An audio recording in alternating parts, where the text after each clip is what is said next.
Greetings again, everybody. I'm Paul Rabelais, estate planning attorney. How to become an independent executor in a Louisiana succession.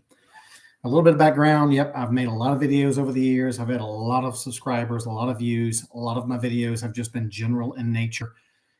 8 things not to put in your will, reasons you should create a trust, reasons not to do this. But now here in 2025, I'm going to do some of that and then really niche down on some really specific areas where probably not as many people affected. But if you are affected, this is going to be really valuable information for you. Okay, so let's jump in. All right, some background here on how to become an independent executor in a Louisiana succession is the background is many people perceive probate, and I'm going to talk about probate succession here in a minute. Many people perceive probate as a pain in the you-know-what because it involves lawyers, judges, courthouse employees, procedural rules that lay people don't understand, but those rules must be met. And to get things done in a probate with any sense of normalcy and any sense of efficiency, all of the participants, all of the heirs must be in really total agreement on the interpretation of the will, the assets that are involved, how debts get paid, and how assets get divvied up. All right, so that's what makes probate or succession difficult in many circumstances. Now let's look at the independent executor side of this thing. Let me go back to the word probate. I've been working as a lawyer in Louisiana for 30 plus years. Louisiana just has some unique words, some unique rules. It's the rules that I know. Every state has their own probate procedural rules. A lot of those rules from state to state are similar, but there's no way I can go through each of the 50 states' rules. That's why I focus on Louisiana. It's what I know. It's what we're good at. Okay, so first of all, let me get some terminology straight. This process of settling someone's estate when they die through the courts, in Louisiana, it's typically called a succession. Louisiana, I think, is the only state that calls it a succession. All of the other states call it probate. Even in Louisiana, sometimes people call it probate. So that's that process. Somebody dies. Maybe they have a will or maybe they have no will, but they die with assets in their name. Might be a house, might be other real estate, might be investments, might be stock, bonds, mutual funds, vehicles, may own a business. And so there's no way to get those assets transferred to the survivors without getting lawyers and judges involved, because it was determined many, many years ago that our courts are going to oversee the distribution of someone's estate to their survivors. Now, sure, many people have assets that pass outside of probate, like your IRA, where you have beneficiaries, like your life insurance, where you have beneficiaries. Maybe you own an annuity, you have beneficiaries. Those are contracts that you have with the financial institutions. You pass away, your beneficiaries produce a death certificate, the financial institution pays the beneficiaries, lawyers and judges and courts aren't involved. But many people die in Louisiana, with assets that need to go, as we call it, through a succession. Now we'll jump into the independent executor thing. All right. An executor, before I get into independent, an executor is a person who is usually designated in a will, and I'll throw in the independent piece of this. An independent executor can manage an estate with less, not no, but with less court supervision than just a regular old executor. So I might use the word executor and I might use the words independent executor. Those are two different titles. And again, the independent executor can take more actions in the settling of an estate without having to get a judge to approve those actions, or with less court supervision. So really, this independent executor stuff has been around for more than 2 decades. I think it was around 2001 when it was enacted by our legislature. So it's been around a while. I've never been through a succession where someone didn't want it to be an independent executor, because it's just easier to get things done. It's hard enough to begin with. So anything you can do to make it easier is generally welcome. So we virtually always want the executor to be an independent executor. And so that way, if they need to sell the house, they don't need to get a judge to approve it. If they need to sell a car, they don't have to get a judge to approve it. Now, they still are accountable. So they'll sell the house and they'll sell the car, and those funds will have to go into an estate account. And then there'll be accountings and other court orders providing for the disposition of the estate account. But they can take certain actions without having to go to a judge and say, hey, I need to take this action on behalf of the state. Will you sign a court order, permitting me to do that? So that's what the whole independent executor does, is it eliminates some of that court supervision. Okay, so let's talk about how someone becomes an independent executor. Well, the first thing that we look at is we look at the will. So a will can provide for what we call an independent administration.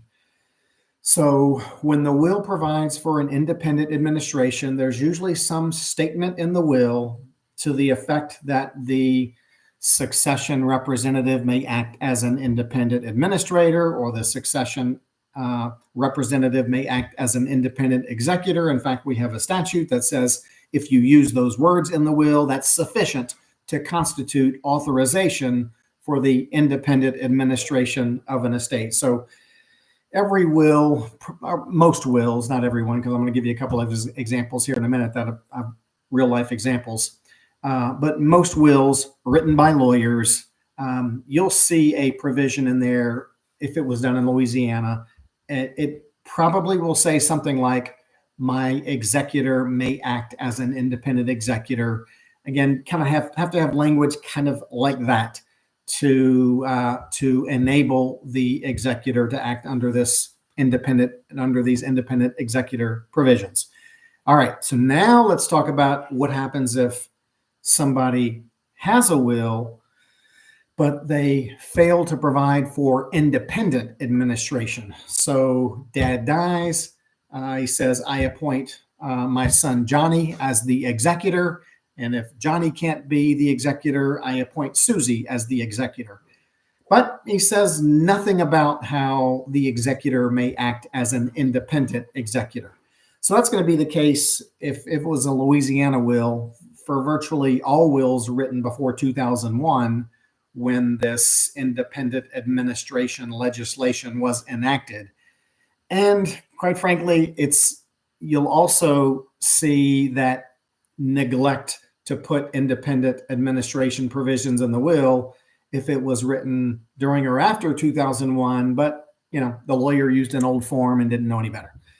Probably the easiest way I can say it. All right, so when that's the case, and there is a will and there's a designation of an executor, but fails to provide for independent administration, still, you want the independent administration because it just speeds things up, makes it easier to get things done. So for that executor who was named in the will, but the will didn't expressly authorize an independent administration, all of the heirs, I say heirs, but technically all of what Louisiana calls general or universal legatees, all of the heirs may sign an agreement to have an independent administration. And then a judge will sign an order granting an independent administration and appointing the person designated in the application as the independent executor.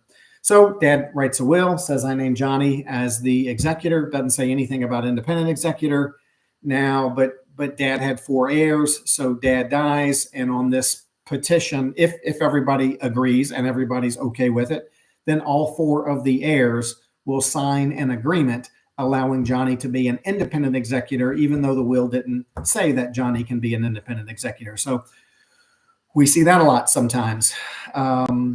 Now let's cover the person had a will, but they didn't even name an executor. You say, how in the world would that happen? And really that is rare, but I'll give you an example from just a couple of weeks ago. If there's a will written and it's written by a lawyer who's maybe written more than one will in his entire life, it's going to have provisions for independent executor in there, most likely. Of the thousands of wills that my office has produced since 2001 for Louisiana residents, 100% of those have had that provision. My executor may act as an independent executor. But occasionally you get one where it doesn't do that. So, for example, a couple of weeks ago, little background, Louisiana is one of, I don't know, maybe 25, 26, 27 states that actually permits its residents to handwrite their own will if you meet the validity requirements entirely in your handwriting, dated, signed at the end. So there's some requirements that must be met to make a valid will. So a woman did sit down, grabbed a sheet of paper, wrote her own will, met the validity requirements. So it was a valid will, and she was very specific about who she wanted to inherit her house, how much she wanted certain people to inherit. But she said nothing about an executor, just no mention of an executor. So now we've got a will, and it has no executor designation. So it not only not names a person to be an executor, but it certainly doesn't say my executor may act as an independent executor. So now all of the heirs may agree on who should be the independent executor. And then they'll all sign an agreement, say, hey, mom, they'll all sign an agreement that says mom wrote a will. It meets the validity requirements, but mom didn't designate an executor. So all of us heirs are agreeing that Johnny should be the executor. And not only should be the executor, we want him to be the independent executor because we want him not to have to go through so much court supervision. So that's the way that works when someone has a will but doesn't appoint an executor. That's rare. We see that sometimes in handwritten or olographic testaments or wills. All right. And then the last set of circumstances, and then we'll go through some procedural stuff, is what if someone just doesn't have a will? So they died, they have some assets, never signed a will. So now they are deemed to have died intestate. If somebody died with a will, they're deemed to have died testate. If they didn't have a will, they're deemed to have died intestate. That's just a label. So now in Louisiana, there's a set of rules that says if someone dies intestate, who inherits? Let's just keep it an easy set of circumstance. Let's say dad, he's single, maybe wife died or he was divorced or whatever, and he's got 3 kids. So under the intestate laws of Louisiana, dad dies, the intestate heirs are his 3 kids. So he died without a will. Now those heirs can get together. They can sign an agreement. They can designate someone to be, when someone doesn't have a will, they're called the administrator. When someone has a will, they're called the executor. So in this case, when dad died without a will, the 3 heirs said, let's let Johnny be the executor. He's organized and he's a great guy and he'll do a good job and we trust him.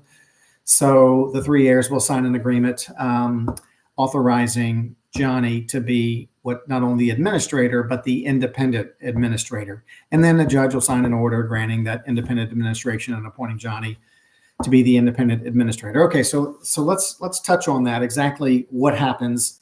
Usually what happens is when this kind of thing has to happen, the heirs hire lawyers like me.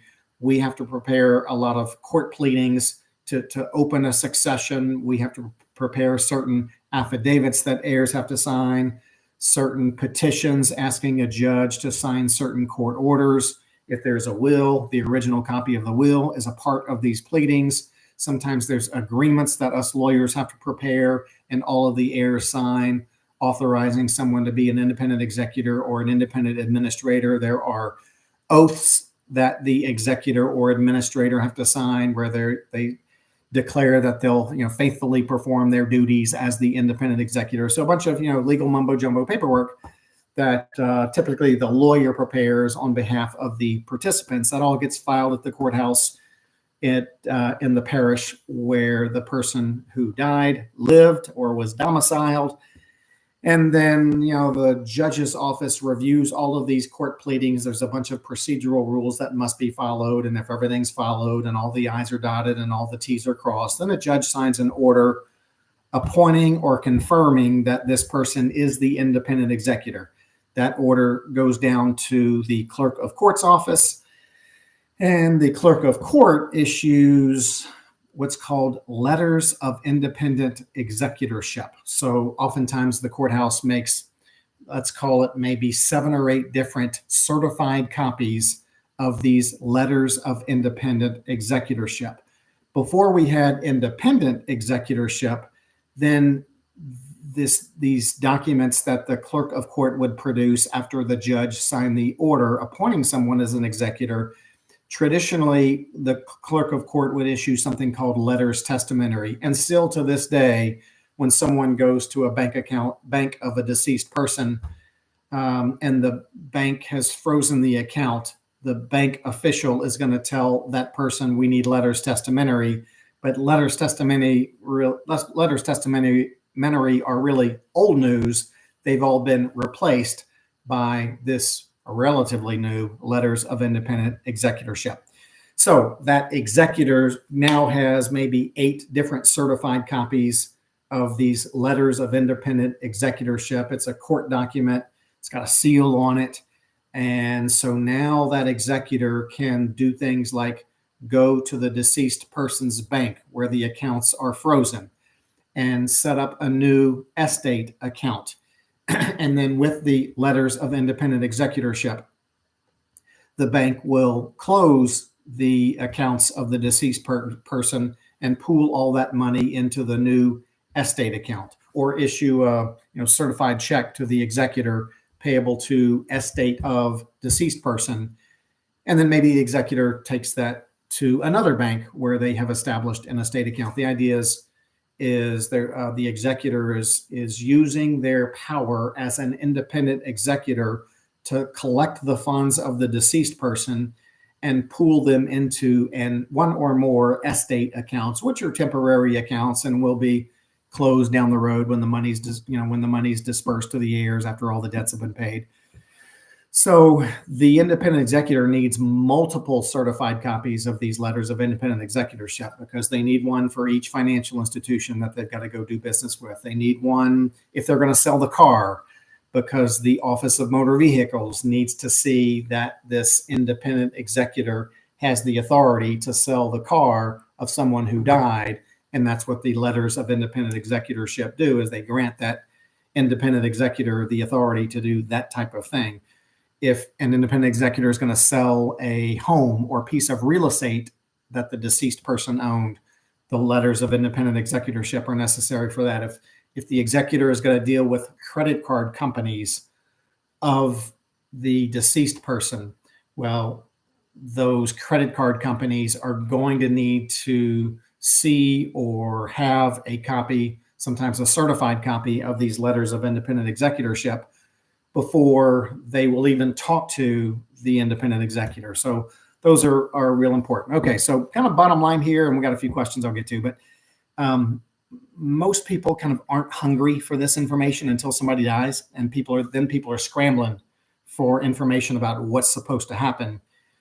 This video may get you a little bit ahead of the game. Now, I will, since I've gone through all this, I will tell you, if you're trying to get a little bit ahead of the game, many people set up their legal affairs so that not only do they get around the old formal executor procedures, but many people set up their legal affairs so that kind of no probate, no succession is necessary at all. No independent executor is even necessary.